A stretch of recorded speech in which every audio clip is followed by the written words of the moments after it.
जहां एक तरफ सियासी माहौल है, चुनावी सरगर्मी बढ़ रही, वहीं पर कांग्रेस कुछ युवा ऐसे लोगों को ला रही है, ऐसे नेताओं को ला रही है जो बोलने में प्रखर हैं, काम की शैली जानते हैं, काम का तरीका जानते हैं, लोगों के बीच पहुंच रहे हैं। मेरे साथ अवनीश हैं। अवनीश कांग्रेस के बतौर प्रवक्ता हैं, उसके लिए आपको अवनीश भाई बहुत बहुत बधाई, आपको एज प्रवक्ता बनाया गया। अवनीश भाई, उत्तर भारतीय प्रकोष्ठ आपके पास है, उत्तर भारतीयों में बेचैनी है, डर है, बड़ी अजीब परिस्थिति है। उत्तर भारतीयों को स्पेशली मारा जा रहा है, भगाया जा रहा है, कैसे देखते हैं इसको? क्या करना चाहिए उत्तर भारतीयों के लिए? बहुत बहुत धन्यवाद सबसे पहले आपका। और शायद जो प्रोग्राम स्टार्ट हुआ था उस समय आप आए नहीं थे। हम लोगों का बस यही था कि जो उत्तर भारतीयों के मुद्दे हैं ना, उस पर कंसंट्रेट करने की बहुत ज़रूरत है।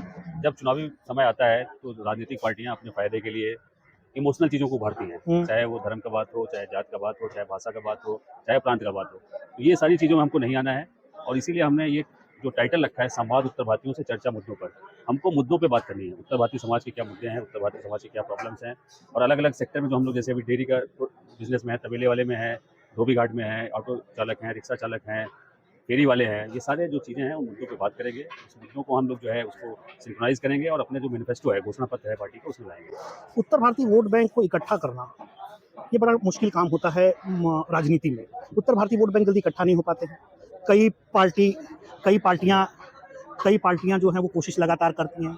उत्तर भारतीयों को एकत्रित कर पाना ये कैसे हो सकता है? क्या इसके लिए क्या रणनीति तैयार कर सकती है? देखिए, उत्तर भारतीय समाज जो है ना, सबसे राजनीतिक प्रबुद्ध समाज माना जाता है और भारत के इतिहास को आप देखेंगे तो जितने सामाजिक राजनीतिक चेतना वाला काम हुआ है, जितने रिवोल्यूशन हुए हैं, उत्तर भारतीय समाज के माध्यम से हुआ है, उसका केंद्र बिंदु रहा है। तो एक जैसे ये कोई ऐसा भेड़ चाल वाला समाज नहीं है कि आप किसी एक उसमें बांध सकते हैं, उनको इस तरह से उनको आपको कन्विंस करना पड़ेगा। दुर्भाग्य से इस देश की राजनीति का जो दशा और दिशा चेंज हुआ है 2012, 13, 14 के बाद की राजनीति से, वो इमोशनल मुद्दे पे चले जाते हैं। जो रियल मुद्दे हैं उनसे भटकाने का काम किया जाता है। अगर उत्तर भारतीय समाज का इतिहास आप मुंबई में देखेंगे तो इस समाज को सबसे ज़्यादा राजनीतिक और सामाजिक ताकत किसी पार्टी ने दिया है तो कांग्रेस पार्टी ने। एक सवाल मैंने आपके वरिष्ठ लीडर से भी लिया था, आपसे भी लेता हूँ, क्या उत्तर भारतीयों की अगुवाई करने वाला लीडर नहीं है समाज? लीडर जो है वो कोई अचानक पैदा नहीं होता है, एक ग्रेजुअल सिस्टम होता है जिसको समाज धीरे धीरे अपना नेता बनाता है, फिर वो समाज की आवाज़ बनते हैं, समाज की ताकत बनते हैं, और ये प्रक्रिया है। ये चुनाव के वक्त क्यों लोग उत्तर भारतीयों पे फोकस करते हैं? बाद में क्या हो जाता है? बाद में या पहले? चुनाव के बाद और चुनाव के पहले लोग गायब होते हैं।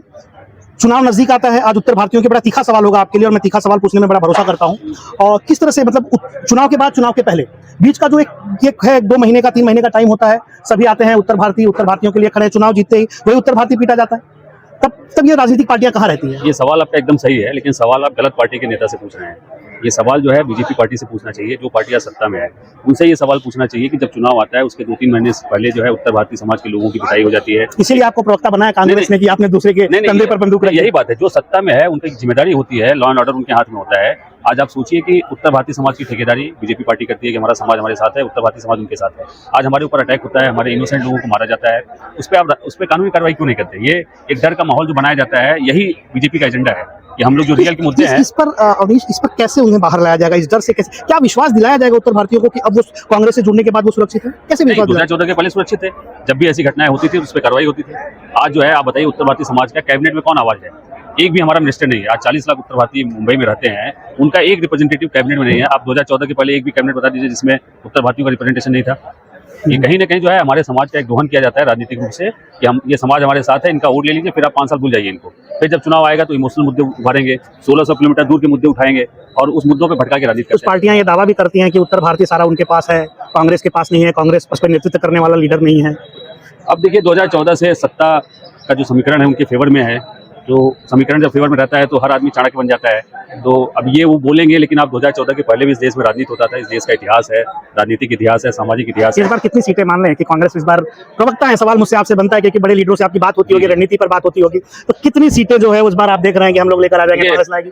एक कोटे से टिकट की बात नहीं होनी चाहिए, ये मेरा भी मानना है। लेकिन टिकट पर कांग्रेस कहाँ होती है? टिकट पर आप लोगों का आपसी मन भेद हो जाता है। डेमोक्रेटिक पार्टी है तो भेद हो जाता है। नहीं, डेमोक्रेटिक पार्टी है, यहाँ पे विचारों का जो है आदान प्रदान होता है, उसमें कुछ एक दूसरे से सहमत भी नहीं होते और ये डेमोक्रेटिक वे है। इतनी बड़ी पार्टी है, 140-45 साल पुरानी पार्टी है। अब ये आप सोचोगे कि हर लीडर यही जवाब क्यों देता है?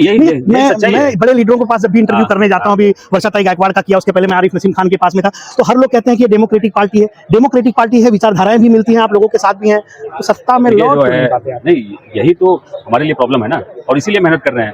लेकिन जब आप चुनाव जीतते नहीं ना तो सारी कमियां आपको दिखने लगती है। मतलब ये होता है भाई सब गड़बड़ है, ऐसा नहीं है। सारे नेता आज भी, इस बार 11 लाख वोट कुछ इधर उधर हो रहे हैं। अब ये तो संज्ञान लेने की जो बात है, आप वकील भी हैं, आप better advocate भी हैं। आप सोचिए कि आज 21वीं शताब्दी में इलेक्शन कमीशन ये कैसे प्ली ले सकता है कि हम इसको डिलीट नहीं कर सकते। आज एक सॉफ्टवेयर ऐसा है कि आप उसमें डाल दीजिए, आपकी डुप्लीकेट वोट आइडेंटिफाई हो जाएंगे, आप डिलीट करिए। वो सीधे सीधे बोलते हैं हम डिलीट नहीं करेंगे। 11 लाख पे दुबार तिबार पता नहीं क्या क्या लिखते हैं, वोट देने जाएगा उससे डिक्लेरेशन लेंगे। 11 लाख लोगों से डिक्लेरेशन लिया जा सकता है क्या इलेक्शन के दिन? और उसको मॉनिटर कौन करेगा? आज जो है इलेक्शन के संबंधित जो है कितने मुद्दे कांग्रेस पार्टी उठाती है, डेटा के साथ उठाती है, प्रेजेंटेशन देती है, और एक्सेल शीट का प्रेजेंटेशन होता है। किसी भी मुद्दे पे कॉन्क्रीट जवाब इलेक्शन कमीशन नहीं देता है, और इलेक्शन कमीशन से सवाल पूछा जाता है, उत्तर कौन देता है? क्या चुनाव से पहले इलेक्शन कमीशन का डर रहेगा क्या? इलेक्शन में जो धांधलियां हो रही हैं उसका डर बना देखिए, रहेगा? डर तो किसी चीज की नहीं रहती है। डर इस बात का है कि इस देश में संविधान को खतरा है। इस देश में जो संवैधानिक जो संस्थाएं थी, जिसको 70 साल 75 साल में सीज के एक इंस्टीट्यूशंस को क्रिएट किया गया था, और इंडिपेंडेंस जो इंस्टीट्यूशंस का था वो कहीं ना कहीं खत्म हो रहा है, और लॉन्ग टर्म में ये बहुत बड़ा डैमेज है डेमोक्रेसी के लिए। उसको बचाने की लड़ाई है। ये प्रक्रिया हो सकता है तात्कालिक रूप से सफल न दिखती हो। अगला और आखिरी बड़ा अहम मुद्दा है मेरे पास कि अगर आप लोग एक बड़ी सीट मेजोरिटी में आते हैं तो उत्तर भारतीयों के लिए पहला काम क्या होगा कांग्रेस का, जिसके वो बड़े बड़े दावे कर रही है? पहला काम क्या करेगी कांग्रेस उत्तर भारतीयों के फेवर में? देखिए, सिर्फ इसी मुद्दों को लेके ही हमने ये संवाद चालू किया है। हमको पता, आप बताइए कि कौन से मुद्दे मैनिफेस्टो में आना चाहिए। उत्तर भारतीय समाज को आइडेंटिफाई करना पड़ेगा कि उनके मुद्दों की बात कौन करता है। आज हम मैनिफेस्टो में जब डालेंगे कि आधे कॉलोनी में तबेले वालों को ये दिक्कत है, रोड का दिक्कत है, पानी का दिक्कत है, सीवरेज का दिक्कत है, उनको दूध को इधर से वहाँ यहाँ से वहाँ ले जाने में दिक्कत हो रही है, ये सारे मुद्दे उत्तर भारतीय समाज के हैं ना। आज आप बताइए कि धोबी घाट जो है, जो ट्रेडिशनली यूपी वाले ही चलाते हैं, अपने उत्तर भारतीय चलाते हैं, धोबी घाट का डेवलपमेंट में कोई स्कीम ही नहीं है। जहाँ जहाँ वहाँ पे रीडेवलपमेंट हो रहा है, धोबी घाट में एक ओपन जगह पे आप धंधा कर रहे थे, उस हिसाब से माना जाता है।